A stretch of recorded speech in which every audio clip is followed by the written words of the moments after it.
Hey YouTube, RicoKnows here. Going to talk to you guys about the top 10 players in the NFL draft at the quarterback position. So yeah, I've made videos in the past already, my top 10 wide receivers, my top 10 running backs, and this time I'm going to talk to you guys about the top 10 quarterbacks in the NFL draft for 2024. If you don't know how my chart works, I'll explain it real quick. At the very top, you have RicoKnows draft picks. These are 5 guys that I just like to root for. They're my favorite players. I don't care when and where they get drafted. I am not trying to predict the NFL draft. I'm simply trying to tell you these are 5 really good quarterbacks. I think they make your team better, and I think they're better than the people you have on your final 53. All right? In the middle, hidden gems, long shots, guys who aren't probably going to make any rosters, won't get drafted.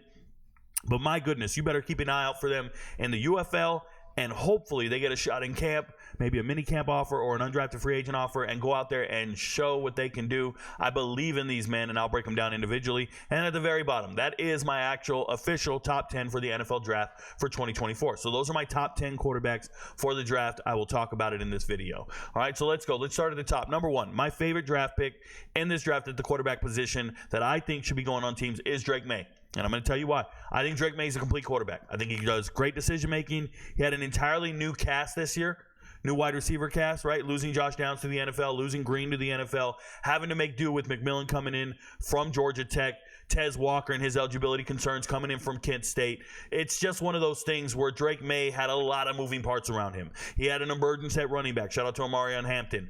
But what it really comes down to is you lose your offensive coordinator. Phil Longo leaves for Wisconsin, and you have to go make do with what you did. So I don't really worry about this year's performance. I look at last year's performance, or the year before, right, 2022.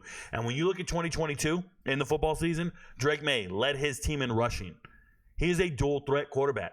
He's a complete quarterback. He can extend plays. Now, when you get to the NFL, he's probably not going to lead a team in rushing. He is not Lamar Jackson, but enough juice, enough athleticism to extend the play, make off-platform throws, and obviously read defenses really well. I like Drake May as my top prospect at the quarterback position. He's my favorite quarterback in the draft, point blank, period. Don't care. Not going to put a quarterback on here on this top 5 list of mine for RicoKnows draft picks. Not putting a quarterback on here that doesn't make the right reads, wears dresses, paints his nails, does anything for attention but play football. All I know Drake May for is playing football. I don't know him for his antics outside of that. I don't get excited about people doing shit for clicks, bro. It doesn't move me. Shout out to Michael Penix Jr., second on my list here. Just the lefty, right, from the Washington State area, but he obviously played at Indiana before that. So I know this man can play at any level with any set of team, and he just makes everybody better. Do you really think all 3 of his wide receivers in this draft are NFL caliber? I don't. I really don't. Some of them don't move me. They're not on the chart down there. You'll see it. They're not on my chart anywhere. Some of them don't move me. Not when I go back and watch film. I'm letting you know. The guy that moves me is Michael Penix Jr. To my soul, to my core, I think he's a winner. Shout out to him for getting to the national title game. Yes, they lost. There's a lot of great quarterbacks that didn't win a national title. Shout out to all of them. Michael Pratt, Tulane quarterback, finally getting over here, going to the NFL draft. He's had elite wide receiver play, but he actually takes care of the ball. You watch him, great decision-making, love everything he does. Jordan Travis was just coming into form. Once again, just a favorite of mine. If he can get over the injury concerns, I think he belongs on a roster. And then Gunnar Watson, just the dude I got to cheer for, the underdog of all underdogs, quarterback at Troy. And by the way, Jordan Travis, quarterback at Florida State. Sorry for not mentioning it. But Gunnar Watson, quarterback at Troy, was there for 6 years, which is pretty absurd. But he never once disappointed me, I would say. Never disappointed me. He is what I expected him to be. I like the way he took care of the ball. Touchdown to interception ratios on point. I'm cool with Gunnar Watson. I actually have him up here. I had some guys picked out. You'll see Davius Richard. I'm going to get rid of him. North Carolina. Not going to pull him up. But bear with me. When you look at this list, now we're going to get to the quarterbacks that matter. I'm sorry for dragging this in the screen here. John Rice Plumlee, long shot to make a roster. First thing I want to say is John Rice Plumlee is a dual threat quarterback. He can run the rock like you wouldn't believe. I think he was a 1,000-yard rusher as a freshman. I know he rushed for over 200 yards against LSU his freshman year. He got on the map running against like the number 1 team in the country. John Rice Plumlee was doing this in the SEC as a quarterback, running all over everyone. The only thing is he couldn't start over Matt Corral. So once Lane Kiffin came in and gave the job to Matt Corral, now John Rice Plumlee's on the bench for 2 years. Couldn't start over Matt Corral, so you transfer to UCF. Now you're at UCF, you're a dual threat quarterback again. some injury concerns, durability concerns, but you are a stud. You can run. You're an athlete. I don't think you're an NFL quarterback, John Rice Plumlee. You're number one on my hidden gems because I love you. But if Matt Corral couldn't make it in the NFL, how the hell are you going to make it in the NFL? I like his skill set. It's fun to watch. You'll notice all these guys on the hidden gems list are fun to watch prospects for me. Darren Granger, another dual threat quarterback, but much bigger. From South Carolina initially, goes to Georgia State. Takes a while to get going. Then it doesn't hurt when you have Marcus Carroll in the backfield. Star wide receiver Jamari Thrash 2 years ago. This past year, just making stuff happen at the quarterback position. Being clutch, having the best season Georgia State's had in a while. And Darren Granger's the reason why I like him. I think he's 6'4", 220. He's perfect for what you're trying to do, okay? Then you got Jason Bean. That's a backup quarterback out of Kansas. He can actually run, though. I think he has some traits that are NFL caliber as far as athleticism goes. There is difficulty trying to find a team that he'll make. He's just a favorite of mine, so I put him there. Cade Peterson pops on tape to me. I love Cade Peterson. This year, Grand Valley State, Division II. I started watching Division II Grand Valley State football because Jediah Walker was transferring from Grand Valley State to Texas A&M, and I had to go watch his tape, and I thought, man, this quarterback throwing it to him. I wrote down a little note and said, man, this guy's going to be a long shot in the NFL. I like Cade Peterson. I hope somebody believes in him. And the last guy, Pee Wee Jarrett. Shout out to Division II, playing for the Argonauts, West Florida. Was a JUCO guy, played his high school ball in Des Moines, Iowa. Over 5,000 yards in high school. Was a JUCO guy. Nobody really believed in him. Dominated the JUCO ranks. Let me rephrase. Strongest arm I've seen for an NFL prospect. Joe Milton, strong arm. Pee Wee Jarrett's got a strong arm. I think he's stronger. But he played at a Division II school. Nobody really knows him because he went the JUCO route. I like Pee Wee Jarrett. How you like them apples? Pee Wee Jarrett, remember the name. I think he has the strongest arm in the whole draft. Hope he gets a shot in camp somewhere. Hope somebody believes in him because the ball explodes out of his hand. Shout out to him. Now, my top 10 for the draft. Drake May, you see it here. Drake May is my number one quarterback. I already talked about him, told you why. Jaden Daniels, number 2 for me. Won the Heisman, looks to be dynamic, extending plays and doing great things. I like Jaden Daniels. Michael Penix Jr., there he is. Spencer Rattler, man, former 5-star quarterback coming out of high school. I know he lost the quarterback battle with Caleb Williams. I think it was a scheme and coaching issue. You get to South Carolina, he's making do with wide receivers who aren't really good. I'm saying it now. You lose Beanie Wells, you lose Juice Wells, you lose people you need. I said Beanie. You lose certain players you need at the receiver front. A lot of guys left in the transfer portal going into this season. South Carolina still stayed afloat somehow. And then he shows out at the Senior Bowl practices. But it's everything I was expecting decision-making wise. I have a follower. His name is Prod. Shout out to Prod Mar. And he always wants me to make a video on Spencer Rattler. I never do.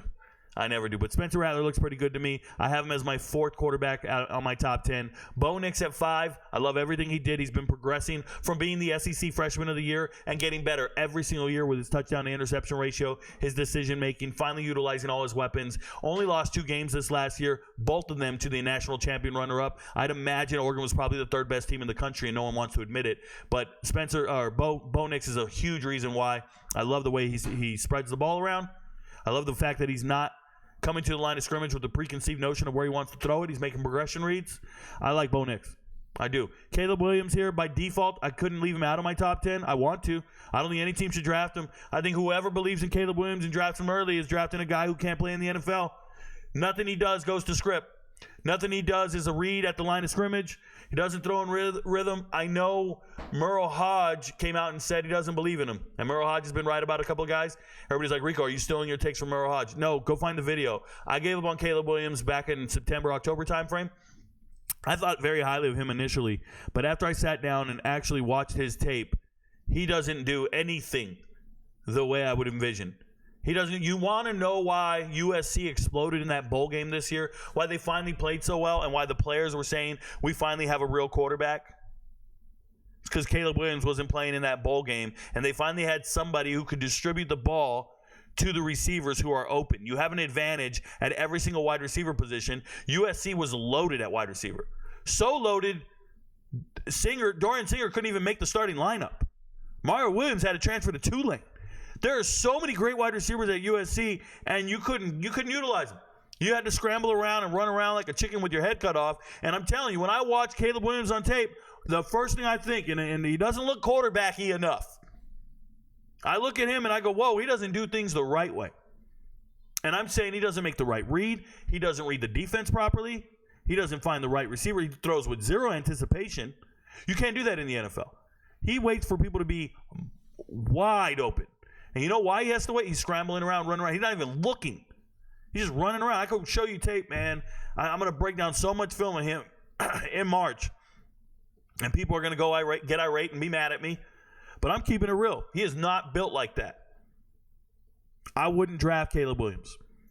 Mentally, emotionally, I wouldn't draft him. What happens when he doesn't pan out in a preseason game? Is he going to go to the stands and cry with his mom? You going to curl up in a ball? That's some real shit, bro. I don't think he's built to lead men. Not in a locker room, not in a huddle, not on a field. I don't like Caleb Williams as a quarterback. I wouldn't draft him.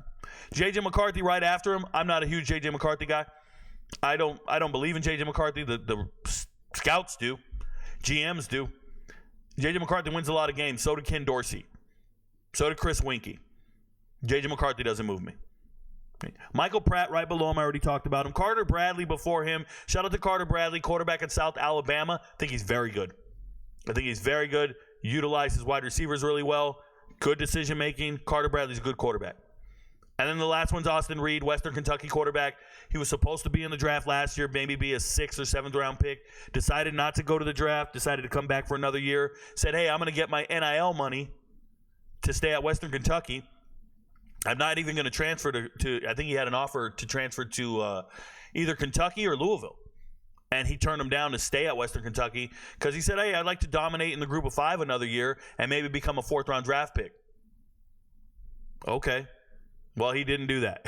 He didn't dominate. He played okay, but he didn't dominate. Yes, he had the benefit of having Malachi Corley at wide receiver, which gave him a lot of yards after catch. But Austin Reed is there at 10 because there isn't many other quarterbacks. There aren't other quarterbacks to talk about. Who am I going to put? Keaton Slovis? Can't go there, bro. So if you learned anything about my top 10 for this draft, I am picking a lot of these guys by default, just with the nature of them being there, and I will never draft Caleb Williams. And I recommend any GM out there who thinks they need to draft Caleb Williams. That's cool, bro. You won't be a GM much longer. And anyone who says, well, Rico, I'm sure you think you know more than an NFL GM. Yeah, I think I do.